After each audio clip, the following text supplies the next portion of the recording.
Madame Lisiane Métayer, bonjour.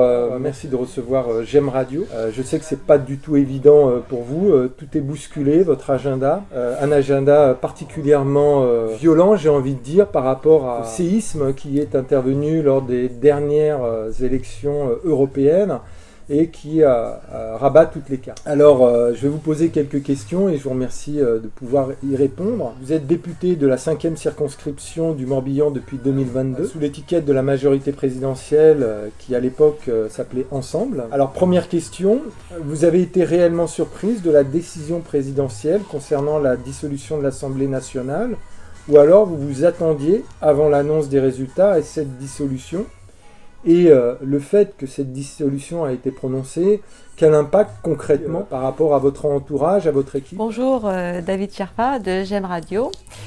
Effectivement, l'annonce dimanche soir par le président de la République a été pour moi une grande surprise parce que j'ai appris la décision de dissolution comme tous les téléspectateurs qui étaient devant leur poste de télé.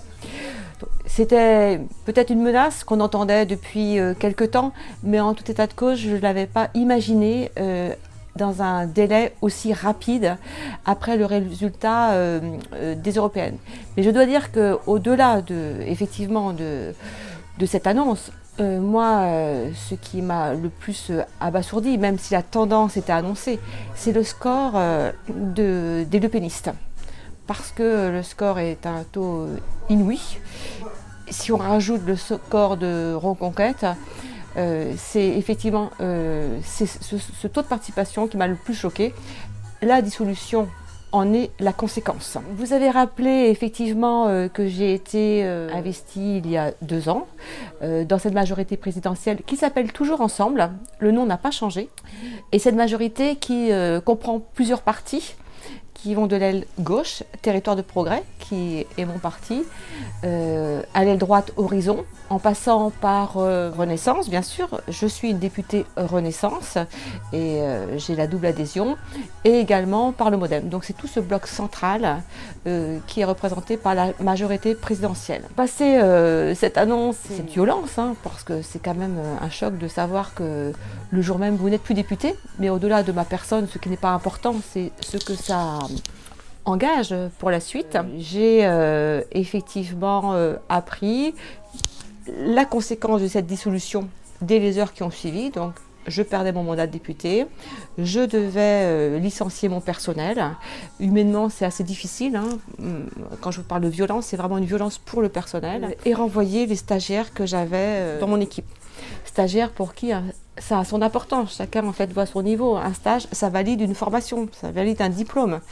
Donc j'ai dû m'occuper en priorité de ces jeunes pour leur trouver un autre stage en urgence pour que voilà, ils soient rassurés. Donc ça, on est allé par étapes et ensuite ma décision a été prise tout de suite en fait de mener le combat. Je ne lâcherai rien face aux extrêmes, à tous ces extrêmes qui montent. Je ne lâcherai rien, je suis repartie en campagne dès le départ.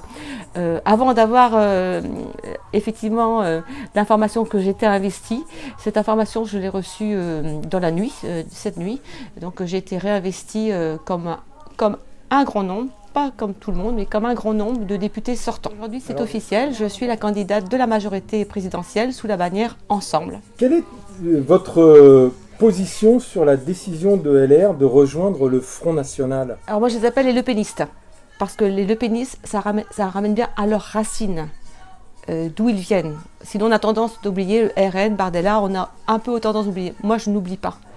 Et finalement cette dissolution a le mérite de la clarification. Les LR se dévoilent, du moins une partie des LR, parce que je ne peux pas associer tous les LR, parce que je connais un certain nombre de collègues et je pense qu'ils n'iront pas vers les propositions de leur chef de groupe, Éric Ciotti. Ils se dévoilent. Et une partie des LR, effectivement, sont plus proches des lepénistes que de l'arc républicain.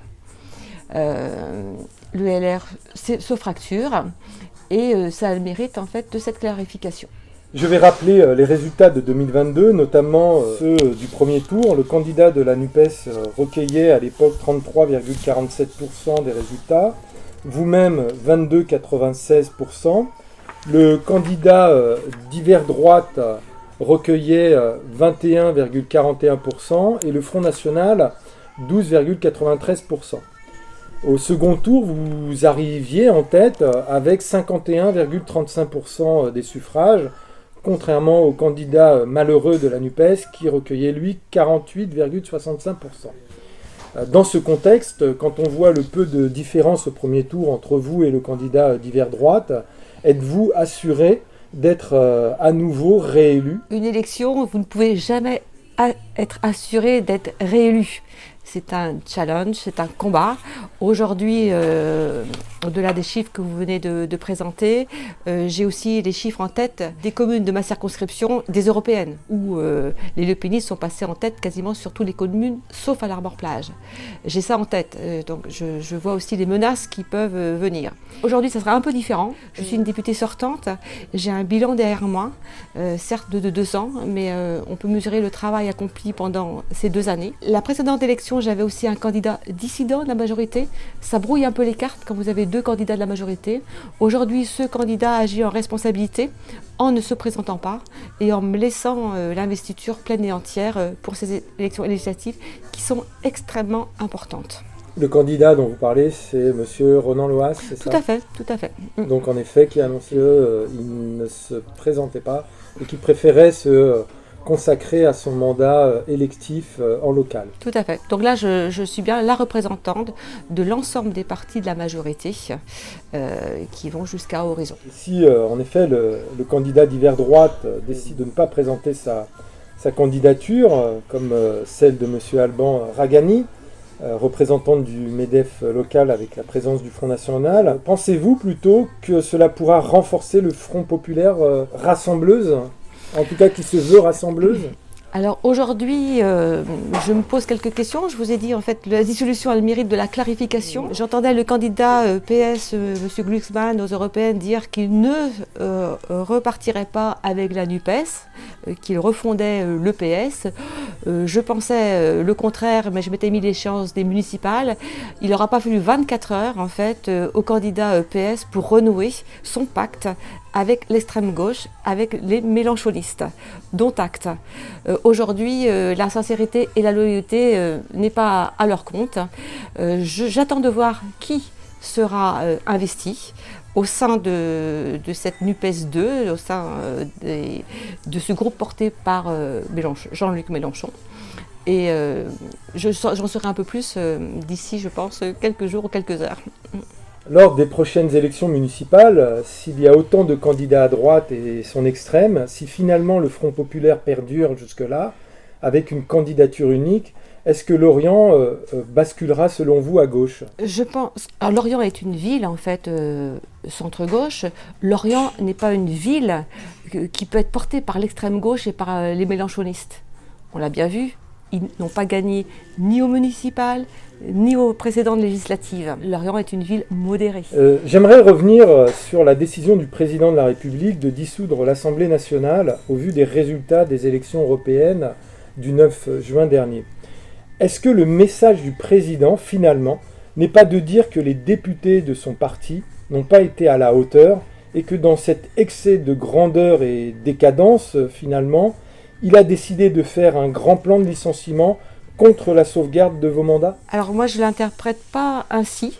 Son choix de dissoudre l'Assemblée, pour moi, il s'en remet au peuple. Il a entendu le mécontentement aussi à travers le résultat acquis par les lepénistes et il s'en remet aujourd'hui aux concitoyens pour valider ce choix. C'est un acte démocratique. Puisque là, justement, on ne peut pas en fait dire qu'il agit seul, il s'en remet au peuple français. Alors d'après l'entourage, il aurait décidé seul. La solution, c'est une prérogative unique du chef de l'État, déjà. Il n'y a que lui qui peut le faire. Donc c'est une décision qu'il prend un peu seul. Il a consulté au préalable autour de lui, mais il a pris sa décision, effectivement, qui lui incombe, puisque c'est une de ses prérogatives. Intrinsèquement, dans ces conditions, le soutenir, ce ne serait pas en quelque sorte une forme d'inconscience coupable, incompatible avec les enjeux majeurs auxquels la France est désormais confrontée? Si c'était le cas, je ne me présenterais certainement pas sous l'étiquette majorité présidentielle et je ne serais pas repartie au combat dès dimanche soir avant d'en parler. C'est justement parce que la situation est grave, parce que nous avons ce bloc central avec sa richesse qui va de l'aile gauche, du centre et jusqu'à l'aile droite, où nous pouvons travailler de manière collective, intelligemment, avec nos sensibilités, et c'est ça qui est riche. Nous n'avons pas cette pensée unique des lepénistes. Les lepénistes, c'est la pensée unique. Les mélenchonistes, c'est la pensée unique. Vous n'avez pas intérêt de déroger à ce que pense Jean-Luc Mélenchon, sinon vous êtes écarté. Nous, on a cette richesse, c'est une vraie démocratie, ça a une vraie force. Et si je me présente, c'est parce que forcément, je sais qu'on a notre place, je sais en 2 ans ce que nous avons fait pour les Français, je sais ce qu'il nous reste à faire, et c'est avec beaucoup de conviction, beaucoup d'engagement que je retourne au combat. Une question un petit peu peut-être anecdotique pour certains, mais qui illustre le rejet en certains micro-trottoirs annonçait que lorsqu'il fallait faire campagne justement pour la majorité présidentielle, les tracts à l'effigie aussi d'Emmanuel Macron ou de M. Attal restaient dans les voitures. Est-ce que votre affiche, votre campagne montrera justement votre attachement à cette majorité présidentielle? Absolument. Voilà. Vous l'assumez complètement? Complètement. Sinon, je ne peux pas revendiquer d'être de la majorité et de ne pas l'assumer. Je suis quelqu'un de loyal, j'ai mes convictions également, mais vous ne pouvez pas en fait partir avec l'investiture de la majorité sans respecter. Le Premier ministre, chef du gouvernement, en fait, s'engage pleinement dans cette campagne et j'ai prévu d'avoir des affiches avec le Premier ministre à mes côtés. Dans une interview que vous avez accordée au Télégramme, vous avez déclaré tout d'abord votre volonté, donc, comme vous l'avez annoncé, de reprendre votre bâton de pèlerin avec Territoire de Progrès. Donc, je rappelle que Territoire de Progrès était un petit parti qui a été créé en janvier 2020 par Olivier Dussopt et Jean-Yves Le Drian. C'est, semble-t-il, retiré de la vie politique. L'objectif était de rassembler la gauche de la majorité présidentielle.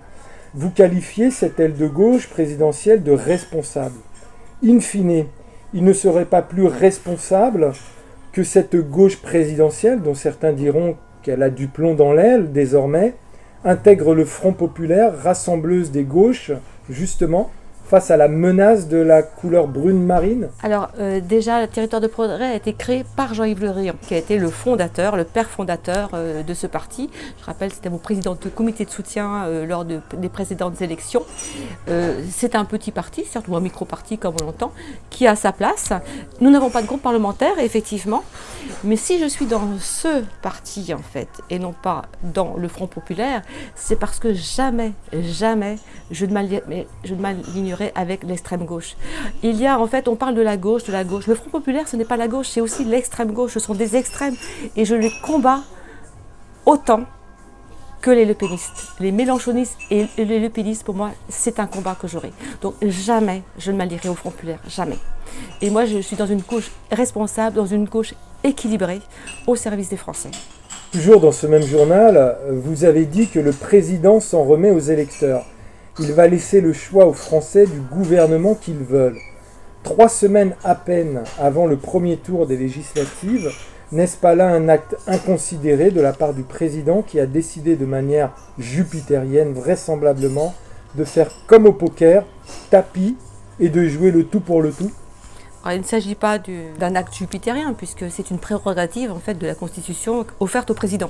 Donc on est tout à fait en fait, dans un acte constitutionnel. Certes, ça va être très court, mais je ne vous cache pas que je préfère que cette campagne soit courte. Je ne me vois pas m'engager pour plusieurs mois.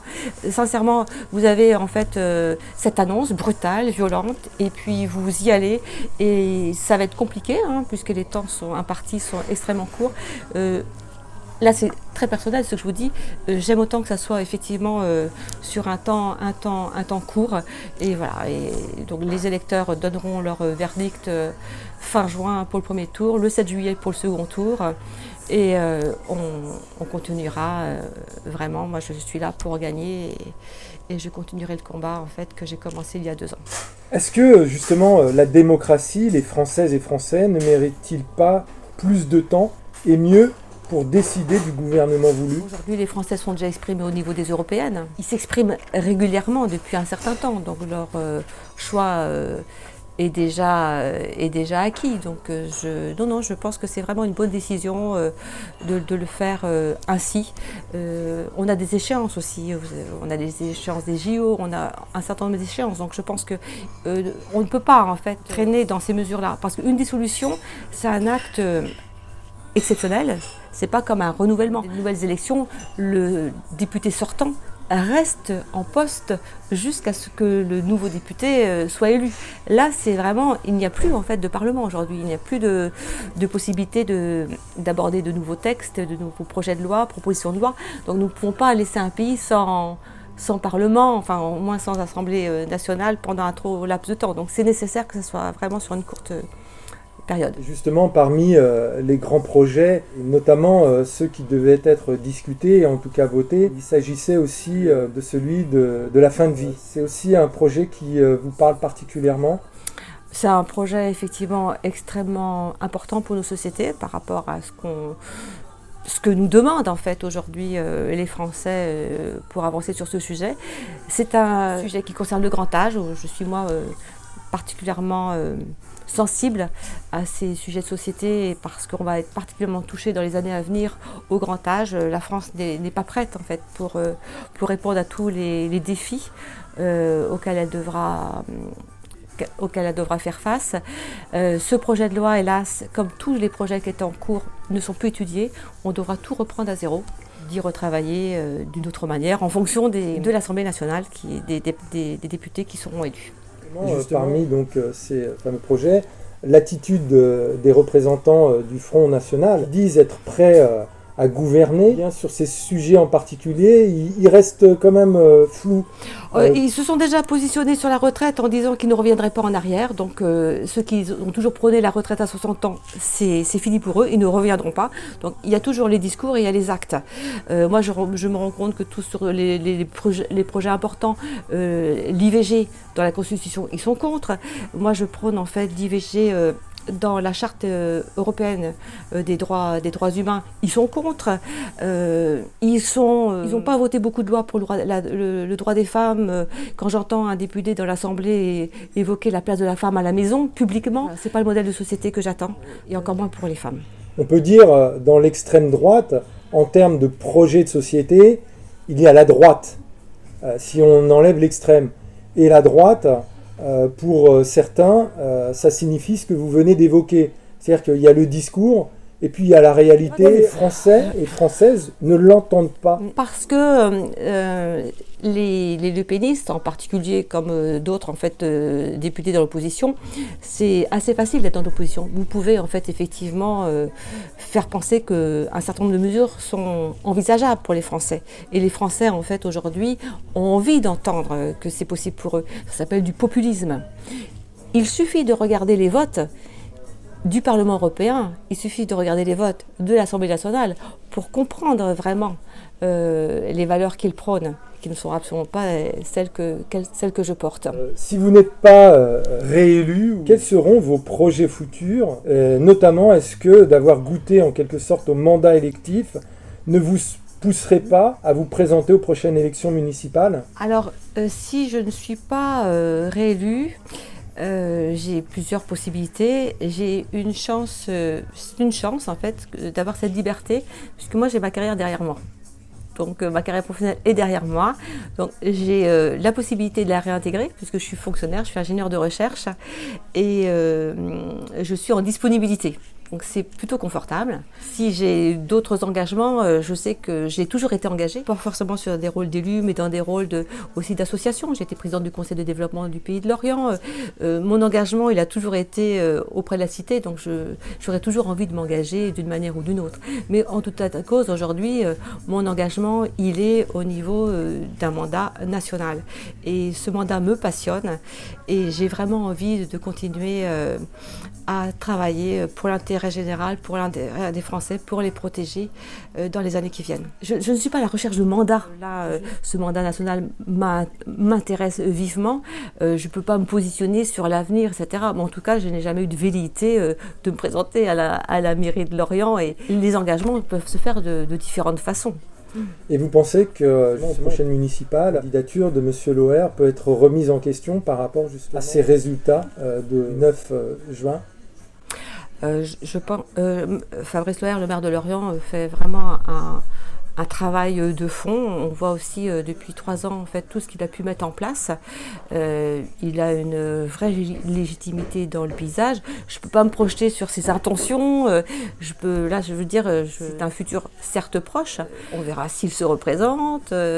On verra quels seront les candidats. Moi, je n'ai pas de velléité en fait, d'aller sur un mandat municipal. Si vous aviez une pensée, un adage à formuler, ça serait lequel? Alors moi j'aime beaucoup un dicton africain. Je suis née en Afrique, hein. J'ai cette sensibilité en fait avec l'Afrique. C'est seul on va plus vite, ensemble on va plus loin. Et ensemble c'est le nom de ma majorité. Merci beaucoup pour J'aime Radio. J'aime Radio.